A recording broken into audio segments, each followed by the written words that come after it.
89.3 2GLF. You are now listening to Three Quirks and a Twerk at 89.3 FM. This is my station. Action. It's just insane and I love it. Entertainment. Hey guys, it's Selena Gomez. Hey, this is Ed Sheeran. Hey guys, it's Taylor Swift. Entrepreneurs. You need to learn this business, and this is the time to do it. And empowerment. Become an insider, so you have to know the rules before you get in the game. It's Friday. I can't believe that it's... You're tuning in with the Three Quirks and a Twerk, 89.3 FM 2GF. It's Friday, YB Moody. You're going to shake your booty, and you're tuning in with Darren and Davey, mate. How you going, Darren? I'm going Interesting well. conversation. This is a fantastic show. We had Mark David, the comedy king of Australia. And now we're talking about storytelling with Monica Rosenfeld, is it? Monica joined the Three Quirks. I mean, you had a bit of a, I guess, traffic jam in Sydney this afternoon. It's crazy, isn't it? Friday afternoon, By Sydney. It's to be expected. Yes. Friday, it's raining. Sydney traffic. Sydney traffic. Exactly. How's your week? I've had a fantastic Yeah? week, thank you. Yes. That's good. Yes, That's good. yes. So it's interesting because Darren, we will have a bit of conversation off air about what you do and all that, and storytelling. It's interesting because storytelling in music, storytelling in the film industry, Yep. but you've actually organised events Yes. for storytelling, and you're the co-founder of this event. So please share with us and let us know what's so amazing about storytelling. Okay, fantastic. Well, I'll give you a bit of backstory if you like. Yeah, please do. So I have a sort of 2 and a bit decade career in the media industry, worked as a TV producer and then started my own PR agency where for nearly over 20 years I helped purpose-driven businesses craft and amplify their story to millions through mass media. And it was great, lovely agency, about 6 to 8 employees, and everything was going great until about 15 years in, I hit 40 and right on time had a bit of an existential crisis. And sort of, I knew there was going to be something more for me than just running this agency. And my kids were getting a bit bigger. I've got 6 kids now. Three kids. Three kids. Wow, Monica. I was going to say, I have 6 kids from media business. Jeez. 3 children, definitely not 6. And they're now teenagers, but at that time I felt I had a bit more headspace and I started exploring things that made me curious. So I did a 1.5-year program in professional speaking and started doing some speaking, and curiosity led me to do a stand-up comedy course, which resulted in 5 years of doing stand-up and honing some of my skills on stage and crafting jokes and all that sort of stuff. And then just before COVID, I was really feeling very burnt out with my PR agency. The media landscape had changed. I was boring myself and I just wanted to do something new, but I felt a little bit stuck. And literally just before COVID, my husband and I made a 3-year plan on how we're going to downscale everything, celebrated, that over Christmas, like our vision, and then came COVID and sped up our plans because within 2 weeks, we lost 80% of our clients. We all got sent home. We did get JobKeeper. And so suddenly we're at home. We had money coming in, hardly any work, and lots of time to reconnect, slow down, and really think about what do we want our lives to look like. So that, as you know, we're all sent home and had lots of time. And then during Sydney's second lockdown, my husband and I were going for a walk with our very tired dog for the 10th time that day. And I said to my husband, I really miss storytelling, I miss human connection, and I miss the stage. And he said, well, why don't we just start our own storytelling event? And I just got goosebumps. And so in February 2022, we just came out of lockdown, and that was when we launched our very first event. And so the concept of Stories That Stir is 6 people from all walks of life share a 10-minute raw and personal story linked to a theme, and themes are always one big emotive word like courage, truth, connection, and the events are designed to break down barriers, stir conversation, and inspire positive change. And a great name, Stories That Stir. Well, that's a fantastic there is a name. story to that. So I'm we sure came there up is. with Stories That Move, and when I Googled that had been taken, thank God. Okay. And then I just looked at synonyms for move, and one was store, Stir. and then it was Brilliant. stir, and then it was like, oh my God, that is just perfect. And people just get it, when they hear the name, they just they Yeah. kind of understand what it's all about. Correct. And it's really. But how challenging is it though to actually put it out there, asking for 6 or 7 people to come and join you? Is this a monthly event or a weekly event? So it has. Up until this year, it was monthly while we got the momentum going, and we've also expanded to different locations around Australia. So we regularly run events in Sunshine Coast, Brisbane, Northern Rivers. We've had events in Melbourne and Perth and all over the place. So it was monthly in Sydney. It's now every second month because we're now working with businesses, putting on connection storytelling events for them. Yeah. We've got Stories That Stir for conferences. Okay, So okay. if you can imagine a 2-day conference Brilliant. agenda to bring in human connection. And we're planning a very exciting showcase event in September at a very special venue in Amazing. Sydney. And how do you find your people to share their stories? And that's what people ask. But you know what? There are so many people who want to share. So it started off with the first event. It was just I selected people I knew and asked them. And I know a lot of people having done comedy, PR, professional speaking. So that wasn't hard. And then now it's really, we have an application form on our website, and every day I receive between 1 and 3 application Amazing. forms. Wow. So I'd say, on average, I'd say about 5 to 7 a week from across Australia. At every event, I say we're always looking for storytellers, so people either apply or they dob in their friends. And we've also got a podcast called Stories That Stir, so people listen to the podcast and they say, oh, I think I've got a story to share, so they apply. Yeah. Interesting. So tell me something though. When it comes down to it, like each particular month you have a theme, motivational, inspiration. So do then people go up there for 5 minutes, talk about the story, but then they have to interlink that to that particular theme for the day? Yeah, well, it's 10 minutes. 10 minutes? And their story should be linked to that theme, but it doesn't have to be a strong link, but the themes give the event the flavour. So we just literally 10 days ago had an event and the theme was curiosity. I always have a very big diversity in the lineup of both storytellers and stories. So the stories were so vastly different.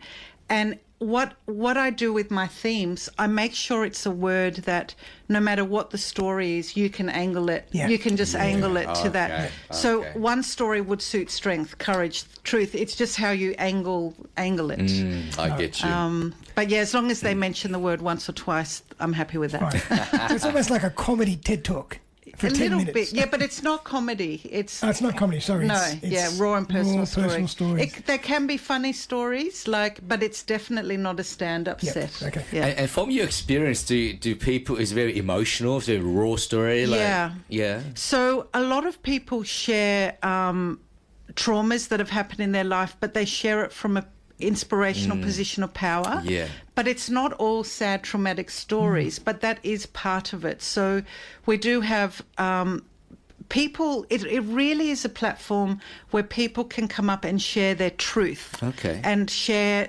their vulnerability in a really safe space, but from a position of power. So I will never let anyone share who I feel is currently living their trauma. They have to be past it. And it is such a powerful experience to release their story. And this is one thing I did not anticipate. So the power of someone crafting their story, so really taking the time to craft how they want to express it, and I help them with that. Then learn it off by heart. And a lot of these people don't speak on stage at all and have never shared their story. So they're quite nervous. Then they get on stage and there's between 70 and 100 silent people in the audience Amazing. leaning in and listening. They are releasing. And afterwards, they have a massive shift, an energy shift, a healing. I had a woman share a story at the Broken Hill Outback Spiritual Festival. Oh, Broken Hill. That was amazing. I've been there. I was there last month. It's so quiet. It's such a gorgeous part of the world. Yes, and yes. So she shared the story of having psychosis while she was pregnant and giving birth to her son, who's now 4. It was very raw. She shared it. Her community were in the audience. The next day she found me and she said, Monica, I have spent thousands on therapists. Wow. Thousands. And I've never felt as light as I do right now. There you go. Having really, and now we are friends. And 2 years on, 1.5 years on, she said her connection with her son from when she released that story has got better and better. Wow. So, Wow. And I can imagine that also sometimes going through that process will also craft a story in a way and a marketing journey to then go and do this professionally somehow. Yeah. Write Well, a a book lot of or them. whatever. So I had a woman, she approached me, she found our podcast, she said, have I got a story for you? It was an amazing story about finding her biological parents at the age of 50 who initially didn't want to know anything about her. Anyway, it was a very emotional, very amazing story with a good ending. And the week before, she called me and said, Monica, I'm having cold feet, and I'm not going to push anyone into it. So I said, look, I understand. It's completely normal. But you don't forget, you approached me. You obviously have a story to share. And I gave her some tips. And I just said, I'm not going to push you into it, but this is how you can feel more confident. Anyway, she said, I'm going to do it. I'm going to do it. She did it. You could hear a pin drop. It was one of the most powerful stories. And then afterwards, she said, "Okay, Monica, I want to write a book. I want to. What more stages can you put me on?" Like, done. So, and then the beautiful thing is people then own their story. Yeah, that's right. Because it can start off with a big mess in your head, That's like all this stuff. And then they own it, and then that's power. Yeah, this is called a signature story. People in the business call it, you're crafting your signature story, but it's in 10 minutes. Yes, and speaking of business, like I also work with business owners and corporate leaders to help them really get clear on that story that's going to attract their tribe and inspire their teams. Amazing. All right, let's hold that thoughts. Let's have a break, and we'll come back and we'll discuss a bit more about stories that stir. You're tuning in with the Three Quirks and a Turk at 89.3 FM. Monica in the studio. Stories that stir. And I think that's very fascinating. I love the name as well, Stories That Stir. It stirs your emotion. It stirs your heart. It stirs your brains. It stirs everyone actually got to be at your event and hear these raw stories, right? I love that. But, you know, from experience, I would assume that a lot of these people would have trauma holding back. Right, and can you share with us one particular experience? Like, what was it like for someone to be able? You told us before the other one. Is there another stories where someone, you know, went onto the stage and they share their stories and their life just changed after that incident? Well, I've got one very powerful story. So, a lady was pregnant.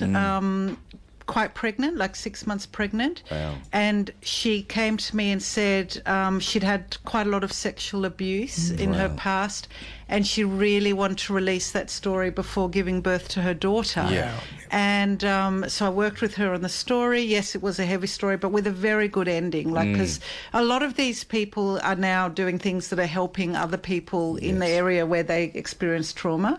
So, she shared her story again, like you could have heard a pin drop. Wow. We have tissues on the chairs, branded tissues. And then so she released the story, felt really good. And then she had her daughter and she came back to me and said, Monica, just having that opportunity was the best thing ever to do before having her daughter. Yeah. So that's cathartic. Yeah, exactly. That's another example of... And I do have one more example, actually. It was right at the beginning, our second event, this wonderful woman from East India who I met while I was doing some media... I was facilitating a media education day for leaders of minority groups. And she was there. We got chatting. Amazing woman. And I asked her if she wanted to share. Basically... She was brought up in a village where women and girls had no rights. So you're not a person, you're someone's daughter, someone's sister, eventually someone's wife who they choose for you. And she decided when she grew up that no, she wasn't going to have it. She ended up leaving to come to Australia and then right before COVID. So she was here with no connections, no job, no money. Wow. Anyway, she ended up getting a job and everything worked out. then she shared her story. It was so amazing. And then again, I'm still in touch with her. I'm still in touch with a lot of the storytellers. Great. And when I met up with her, like 2 years later, she said, Monica, I felt like I was reborn. Wow. The day after. Apparently, a woman from the audience came up to her and said, I wish you were my daughter. Oh, wow. And she's had issues with her mother. And she was like, from that moment on, I've got a whole new thing in my life. Like, amazing. and I just had no idea that of the power this would have of the story. I knew the audience would benefit, right? Yeah. But I just had no idea that the storytellers would get so much out of it. I think what you should also do, add to it, is like have a counselling service to your stories that stir. Yeah. Because it's very raw. Yes. And then people might need a counsellor. Well, so what I do at every event, I set a very safe space. So I take quite a good chunk of my intro, getting everyone to agree that we're not going to jump into being the main character of the story. If you're triggered, feel free to leave. Make sure you call Lifeline or Beyond Blue. Cool. Speak to a support person. And if anything comes up for you that you feel you want to process, please come to me and I can refer you to lots of people, both from traditional Amazing. and alternative modalities. And the storytellers themselves, I really make sure they're ready to share. I check in with them afterwards. Yeah. Okay, so there's a safe place there. Yeah, they'll really make it as safe as possible. And so when did you feel that you were so connected to storytelling? What was the moment for you? Well, interesting that you should ask that, because I have been obsessed with stories since I was a kid. So I was one of the first kids to be able to read, and I remember a day in kindergarten. Most kids don't read in kindergarten or preschool, when the teacher proudly brought my mum in and said, look, she can read. And look, I wasn't reading Hemingway by any means. Like maybe I said dog or ball or something. But like the teacher was like amazed. And from the moment I could decode books, I have been an absolute bookworm. I studied film and theatre at uni. Yeah. I'm one of those people that sometimes needed a stretcher to take me out of movies because I'm crying so hard. And then I fell into media and journalism, and then because I did work at a current affair as a producer for a couple of years, and then PR, which is all about helping people craft and amplify their stories. Yeah. So when I look back, actually storytelling is in my blood. Yeah. I mean, has been part of me since I was young. You know, I've got a feeling of seeing you around. Me too, actually. Yes. Yeah. I've done some stories. Yeah. I've got a feeling of seeing you around because, like, I do a lot of TV shows and all that. Okay. And we used to do a lot of stories. I did some news with 7, 9, 10. And I've got a feeling of seeing your face around in the landscape. Funny. It's a very small world. I know. You also look familiar. It's a very small world. You know, but it's interesting though, right, Monica, when it comes down to it, who would have thought, right, but I guess in many ways you do have that background, amplifying brand, and you're involved in the media, so you understand how to craft a story for TV. Yes, and I know how to get people's attention through storytelling. Correct, that's right. That's what I've been trained to do for many years. So that's why you're good at what you do, because you have that TV training as a producer. You always got to look for the right people, the right story. And get the nugget. That's correct, the golden nugget. Yeah. So you'll be ideal for that. Yeah. But if you were to have a one wish today, and that you would love to be able to sit down and have dinner with someone, and that particular person will share their story with you, oh my gosh, who would that person be, Monica? Who would that person be? Oh my gosh, that's a good question. Let me think. Now, Monica and I have already had dinner, so we're good. Probably someone like the Dalai Lama would be amazing. Can I say something about that though? You know, every year Mount Everest. Like, I remember doing I think one of the TV shows did a story cover about that. How they were saying that every year there's people that will sign up and they will go over there. I'm not sure if you covered the story because we were involved in that and they reenacted that. Right. So the Sherpa then escort these people to Mount Everest. Right. So what was really sad about this whole story when we were involved in that we had to reenact that, right? For the 60 minutes or some currency fair. Halfway through up there, right, if you actually fall sick or something, they actually leave you there. Because a lot of people have been trained all year for this event. And they were happy to leave you, continue going. And then during summer, you see a lot of dead body Yeah. Oh, no. in Mount Everest. And to me, when I found out about that and to reenact that story, that really touches me. Yeah. And I'm thinking, how could you leave a human being behind I know. and pursue it's your dream? scary. But that's a human being you just left behind there, you I know? know. It's crazy. I mean, I've watched all movies Yeah. on climbing and stuff, and I have a friend who is a climber, and it is It scary. is so scary, so scary. So you would look at Everest and all that. That's something that you've been intrigued in? Yeah, and I think just the whole Buddhist philosophies Yeah. and all of that is something that really interests I me. like that. Yeah, me too. I love that.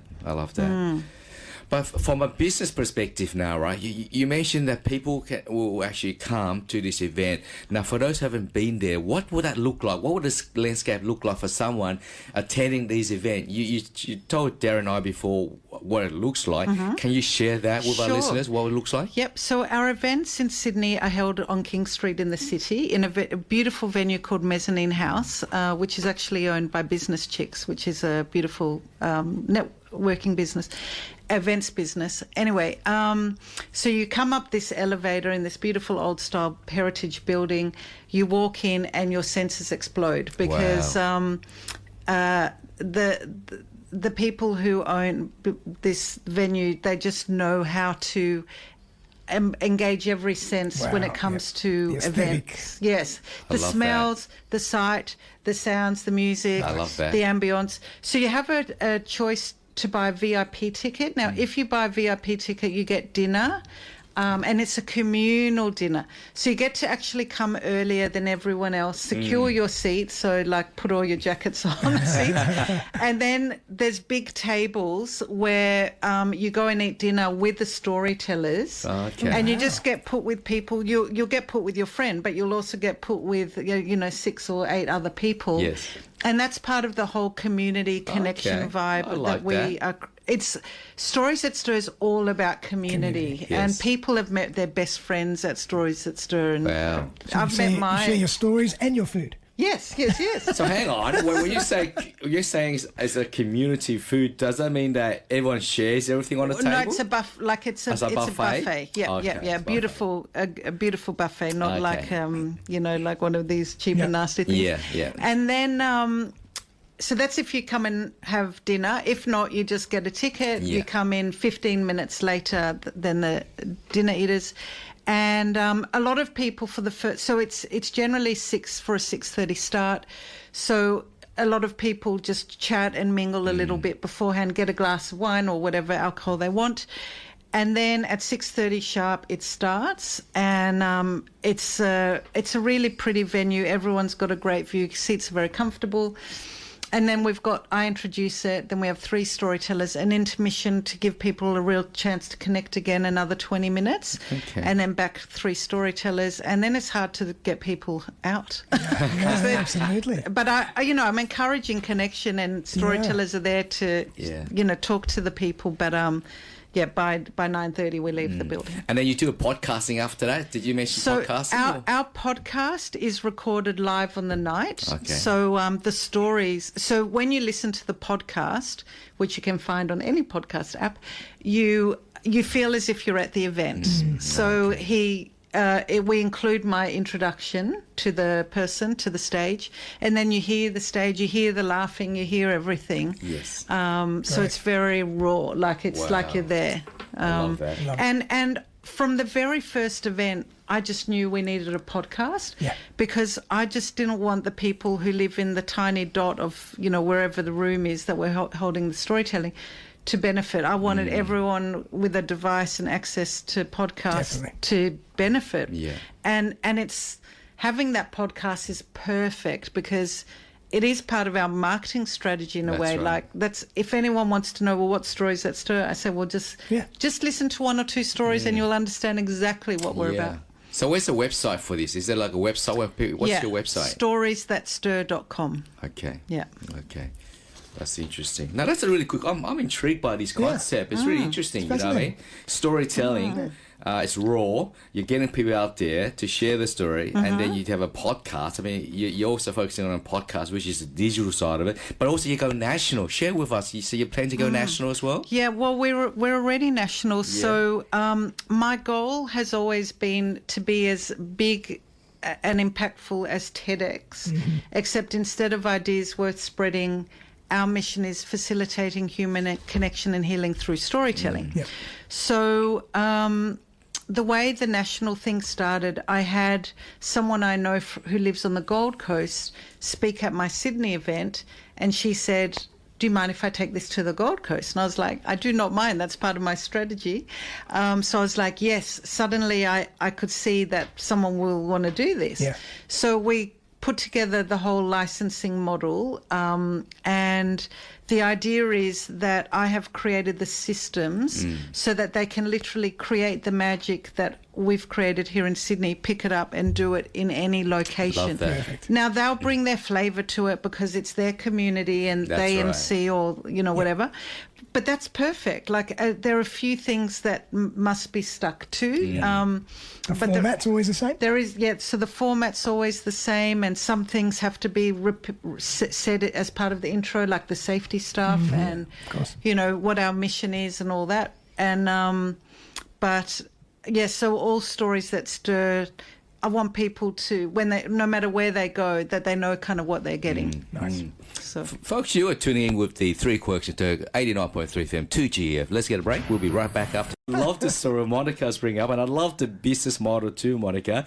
I mean, I love the creative industry, and I just say that that's inspirational to see that you're using your experience and you turn it into a business model as well. And I guess we touched base before about sponsors and that. So if any sponsors out there who love to connect with Monica, please reach out to Monica. I mean, there's so many opportunities for corporate to be involved in this, because at the end of the day, this is all about connection and that engagement. And this is something I don't see often in the digital world these days, and it's always so important to still have that human connection. Oh, absolutely. And what this is doing, it's creating human connection in a world that is more disconnected than ever. So true. And that's why we get 70 to 100 people per event, because they're thirsty for that in-person human connection. And that's actually really interesting because, like, I don't listen to music as much anymore. Yeah. I listen to audiobooks, podcasts. So this is like a face-to-face, in-person extension of that. Where you're learning stories and from audience people. members, you were asking me in the break, what's their feedback? Yeah. Some of them say to me, I feel like I'm just listening to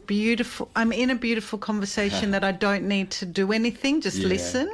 Wow. And others say, they feel less alone in their own life struggle, and others just say they have a lot more empathy for what others are going through. Yeah, gives you perspective. But, I mean, we've got over close to 40 Google reviews. We've just started collecting them, and people literally write essays. Wow. Like, it's not one line, it's like essays on how the thing's touching them. Wow. Amazing. That's amazing. That's amazing. So, So, your weekend, what are you doing this weekend? Are you taking some time off? Oh, my God, I'm having a very busy but really fun weekend. Yes. I'm going to one of those daytime disco parties Oh, wow. Daytime for like disco 40 party. plus. Is that the one where you dance on your own, like with the music in your think ear so, and yes. nobody hears And anything? everyone's meant to be in bed by 9 p.m. Oh, so one of that's- those. And then I've got a friend's birthday lunch on Sunday. So I mean, this thing just fuels me with energy. love Like that. I when I ran my agency, I heard a lot of people say, "Oh, if you love what you do, you'll never work another day in your life." And I was like, I don't mind what I do, but it is still work. It is work.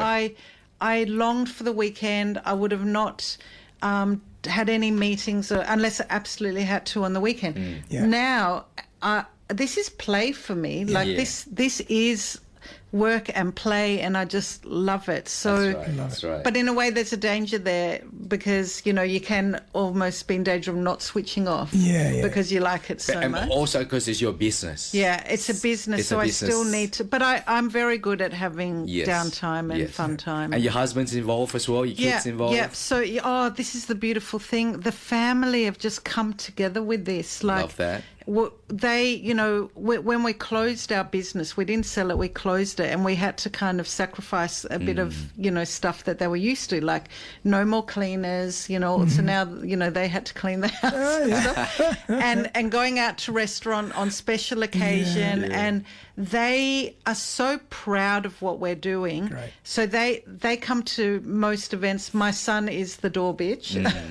So he's 14 and he wants to be at the events. Good. And we just started paying him for it, but he wasn't being paid till now. Like, it was just, And what a great learning experience for them at that age to listen to these stories. Yeah, and their friends are listening to the podcast and they're like, oh, wow, like what your parents are doing is so amazing. Nice. And then my husband is, we work as a team. We ran our PR agency together. So we've both got different strengths and we just combine those. You two don't fight often, like the fact that you work together, you go home, you sleep together, To be honest, eat together. it's been tricky.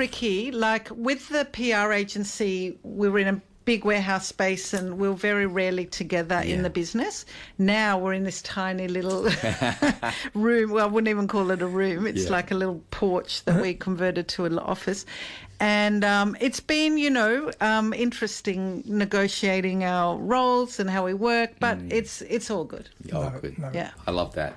Stories That Stir Academy. So is that the other side of your business as well? Yeah, so a bit over a year and a half ago, we launched the educational arm of Stories That Stir to really empower business owners and corporate leaders to bring their authenticity to the table when it comes to leadership or business, attracting investors, attracting clients, inspiring your team, getting your team on board.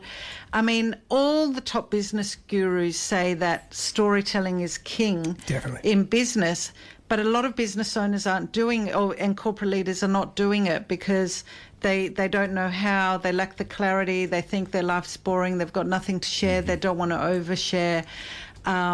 So I work with them either one-on-one or in masterclasses where I really help them get clarity on the story that they can share depending on what their objective is. Nice. So who's their audience, what are they trying to make them do, feel, buy, whatever. And then we work on crafting the story, and I've got a whole frameworks and mind maps, and I teach the neuroscience behind storytelling and all that stuff. So you did a deep dive into this stuff, huh? Yeah, and people love it. Like, they come to my coaching feeling like they've got a big mess in their head. Like, they know storytelling's important. They have no clue how they're going to take some of their life experiences and make it a tight story that will inspire, motivate action, create deep connection. And they leave the sessions that I do with them, the words they mostly say is they feel empowered, they feel confident, and they feel excited about sharing themselves, just sharing. And nowadays in business, it's more and more important, Storytelling, because as the younger generation come up, people want meaningful connection. It's we're not robots. That's right. Okay, and yes, that's we your all. only point of difference. Yes. Who are you? Yeah, and now they mention the word robot. Yes, in the that's world another of AI, which we all love, and starting to rely on more and more. Storytelling is going to become more important than ever because we need to keep the human side. I love that. And that's what I'm there to help. Okay, folks, thank you so much for tuning in. Monica, I love your stories. Thank you. I love your Thanks for business having me model. on. Wish you all the best, and we'd love to bring you back in here again. I'd love to. I'd love to come out to one of these events, actually. I find it very fantastic. interesting as well.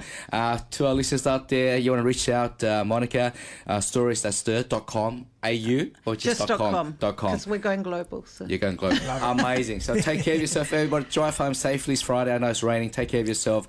Be nice to each other. Stay safe, and we'll catch up with you all same time, same place next week.